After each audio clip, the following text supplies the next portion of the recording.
my thing. I love beats, and but you need technique to be able to play the beats. But at a certain point, technique should not take over, your thinking. It should always be thinking about beats because that's what we do. It's the root of our instrument. If you play drums or any instrument.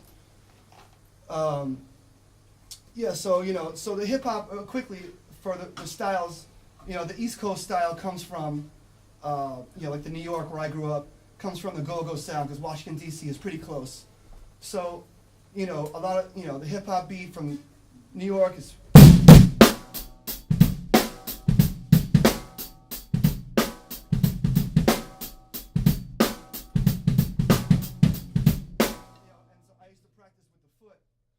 To make sure my foot was strong.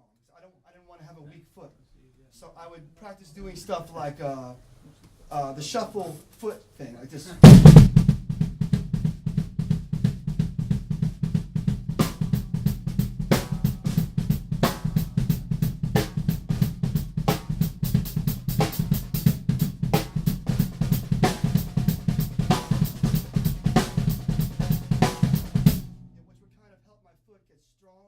And have a swing to it.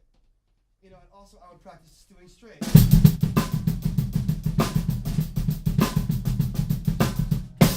kind of thing where my foot would just be strong for beat playing, not necessarily fast, like I practice double strokes and this stuff, but I want it to be forceful, strong, and when it needs to go ba-bump, it's got to be you have to feel this. So it's like I spent a lot of time making sure that my foot was strong. And it's a good exercise to do just playing a shuffle, double time shuffle, half time hands. So when you play hip hop beat,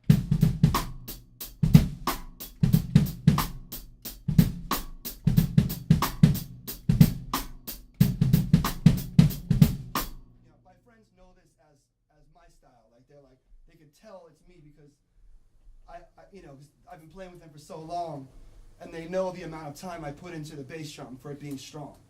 And I make when I play with Average White Band, they were like, "Man, you have to balance your sound because your foot is so much louder than your hands." And I was like, "Oh, I'm sorry." I was so stuck with hip hop, So that they're a '70s funk group, so I had to lighten up and kind of balance a little more. And so, thanks to those guys, they taught me. How to mix the drums in my head.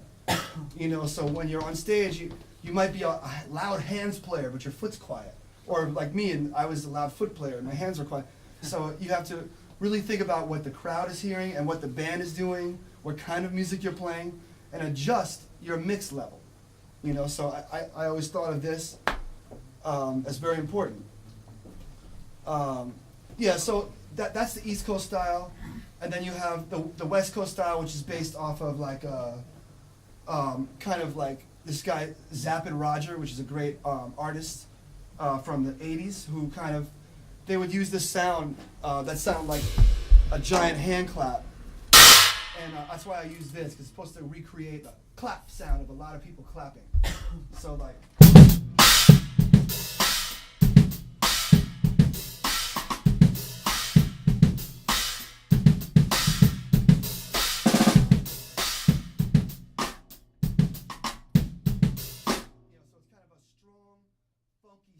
that's like the West Coast that comes from P-Funk, Parliament, that the mid-'70s funky stuff. So, whereas East Coast sample a lot of jazz and jazz styles with the swing beat. And then down south, they have what they call bounce or crunk or trap music, which is comes from a drum machine, comes from the Africa Bambaataa style from the '80s, but instead of it being double time,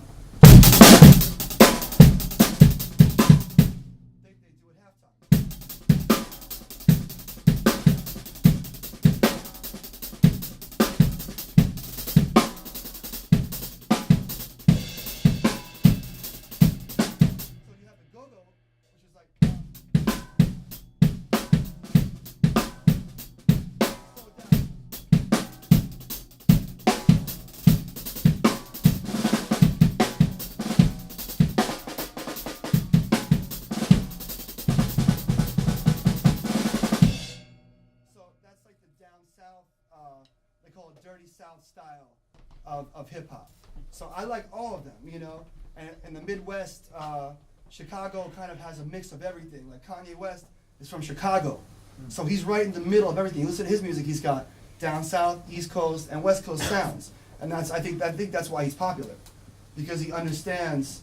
Going in the middle of the country, you understand everyone, whereas New Yorkers only like New York style, and the West Coast guys like their West Coast style. And the down south, it's like completely different, you know, and it's very a lot of pride for your part from where you live's rhythmic style, you know. So you go down south, and that's all I listen to: boom, boom, boom, the big bass, you know. So I love it all, and as a drummer, I think we should know all these differences in the rhythms, you know, if you want to play, you know, this kind of style.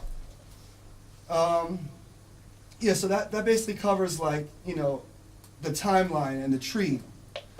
And does anyone write music in here? Does anyone create music? Any drummers that like write their own music? Yeah. You do? Good, good. Yeah, I was always taught, my mother was like, you know, you're gonna play drums, that's great, but I want you to use your drums to write music and to create music for other people and for bands and stuff. And as a child, I was like, you know, how do I do this? I can't really, but you know, she made sure I took piano lessons, and I played my father's guitar all the time, and I played his bass, and he also had a lot of synthesizers with the sequencers where I could program. I use Massive. Massive, you use Massive. This guy knows, he's the future of music, this guy.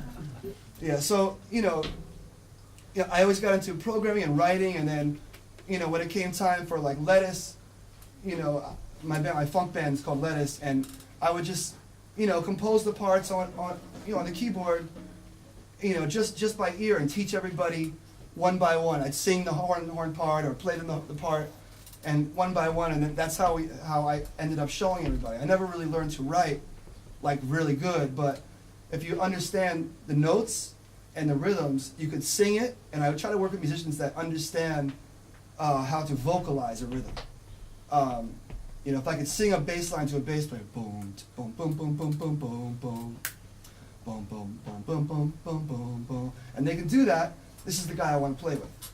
You know, because if I have to write it out for you and you don't understand me, it's like there's somebody that has a good ear that will. So it's like, I always try to find people with good ears that could hear quickly, that could sing an idea. So that's how drummers should create, because rhythm is very important. Rhythm is infinite. And you never can, you know, there's so many different variations. So when you write music from that perspective, it could help you as a musician. So now all the music I play with Lettuce and Break Science, I tour with exclusively, it's all from the music that I've had a hand in writing. And I co-write a lot too with my guys, but I come up with a basic idea, basic beat, you know, bass line, maybe some chords, and maybe the saxophone or guitar player will have a melody, and that sort of thing. So I got my hands in creating. And so it's now at a point where if someone wants me to play music for something I did not write, it's like, I don't know if I want to. It's like I want to play music that I help create. You know what I mean? It feels good for the soul. You know, not saying it's bad to play music you don't write, because I've done a lot of that also.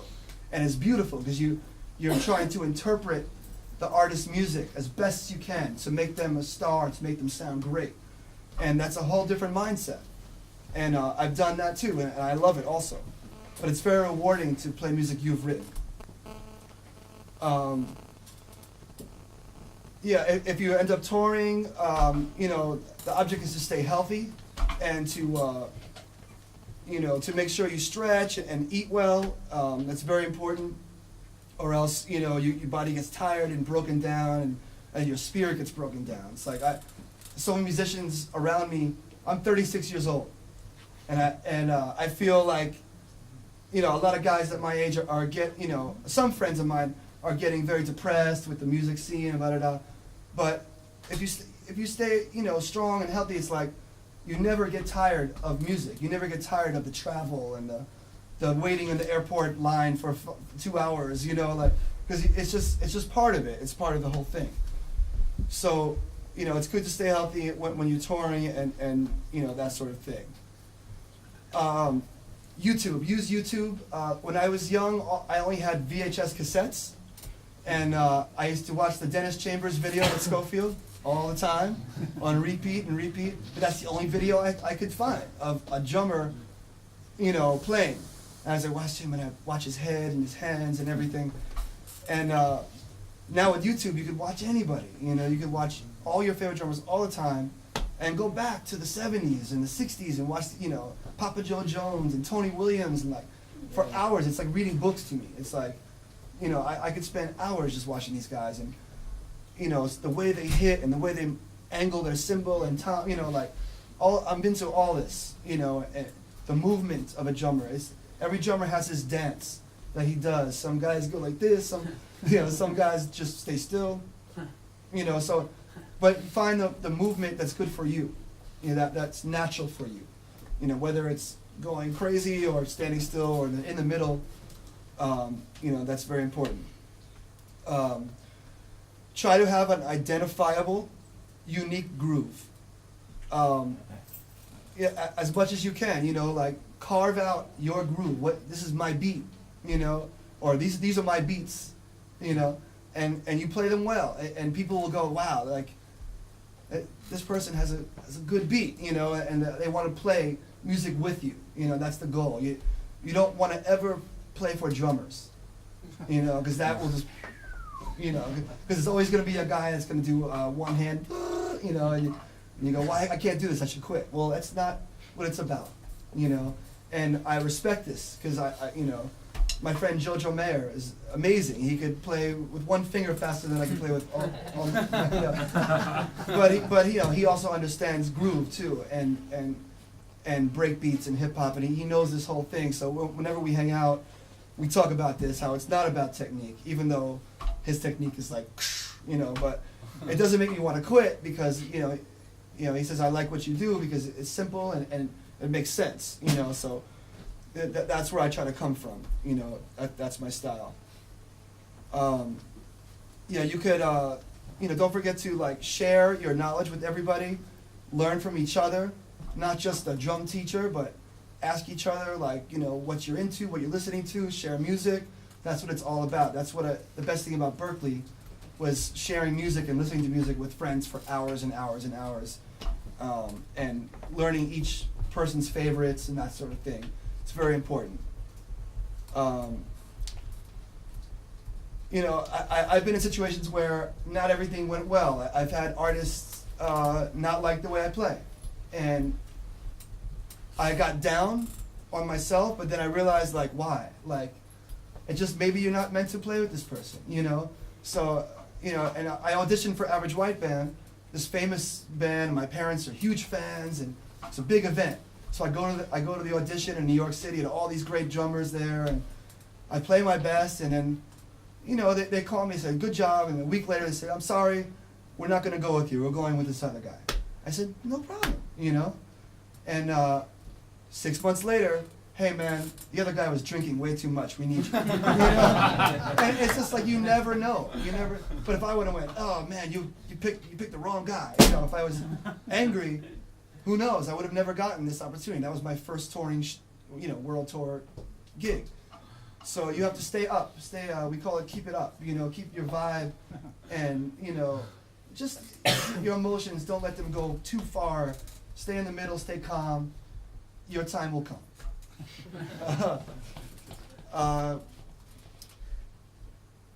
Just record yourself. I used to record myself. I used to play along with "Off the Wall" by Michael Jackson.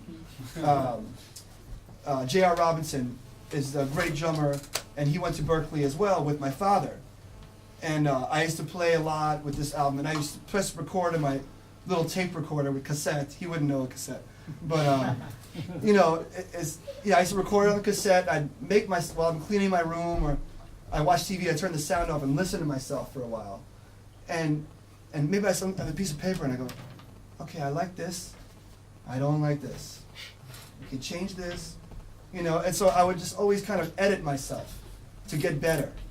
And after a while, you keep recording yourself and listening to yourself, and you go, oh, that sounds correct, into my ear. Because everyone is their own best teacher. You just have to learn how to teach yourself. and edit yourself. And that comes from really listening to yourself. It's hard. You go, oh, I can't listen to myself. Oh. But you force yourself, and then eventually you're like, this is getting somewhere. So it's a process that it's bigger than our lifetime, than a human lifespan. Like to get where you want to go is here, and what we have to live is here.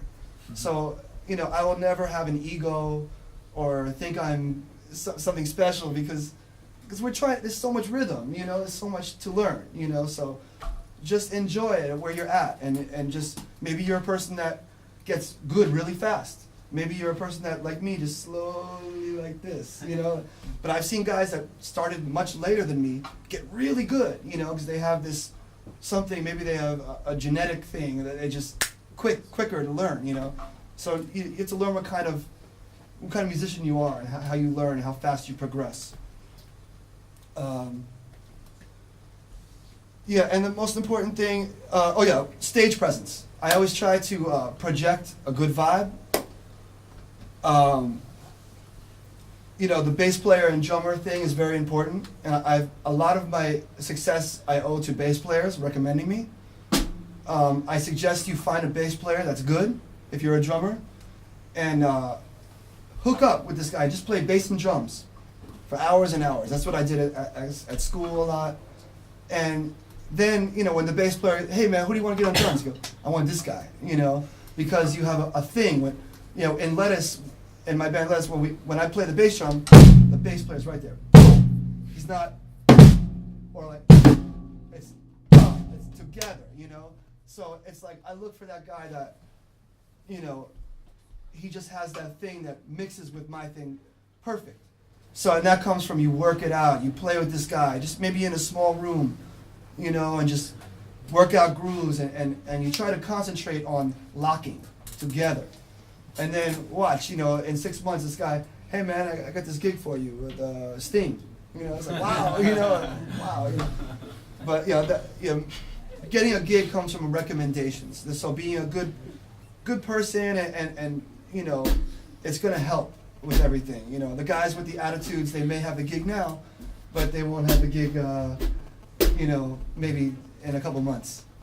So you want to make sure that you stay good with people and that sort of thing. And most important, what I learned from the church experience when I was young is to create a vibe and create a feeling on stage that makes people feel good. I like to look out into the crowd, and then I'll look down to concentrate, make sure I'm okay, then I look back out. And it's sort of, you're projecting a feeling, your soul, your work that you've done, and how good music makes you feel to them. And I think that's the most important thing you could do as a musician. Because they may be having a bad day, they may be sick, their mother's, whatever, but whatever you're doing is going to bring them up. And that's the point of what we do. And I'd like to thank you all for coming. I appreciate your time. How much time do we have?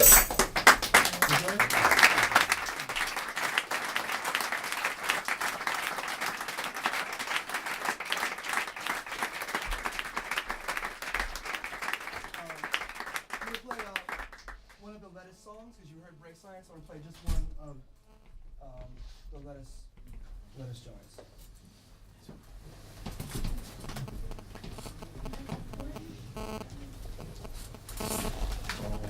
It's called The Last Suppet. We call suppets, suppet is the horns, our joke for the horns. Suppet. So when you have the horns are very tight, that's what Lettuce is all about. Using the horns as drums, basically. And I try to write horn lines that intersect with the drum beat in a certain way, so it's like yin and yang. You have the yin side and the yang side, and they fit together in this puzzle. And each person does a short piece, but they all fit together in a rhythmic puzzle, so to speak. So when I wrote this song, I was just trying to create something fun, up-tempo, that everyone does a small piece, but it fits together.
don't usually play funk to a machine. So if I go a little like this, the band finds me. You know, this does not work. But dubstep, right on. So once again, I appreciate everyone and enjoy music, life. Thank you.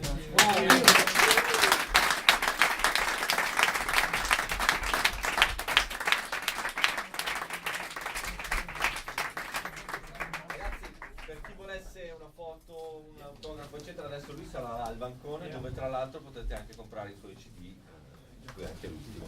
Grazie ancora per essere venuti e grazie per Check out this beautiful store. This is great.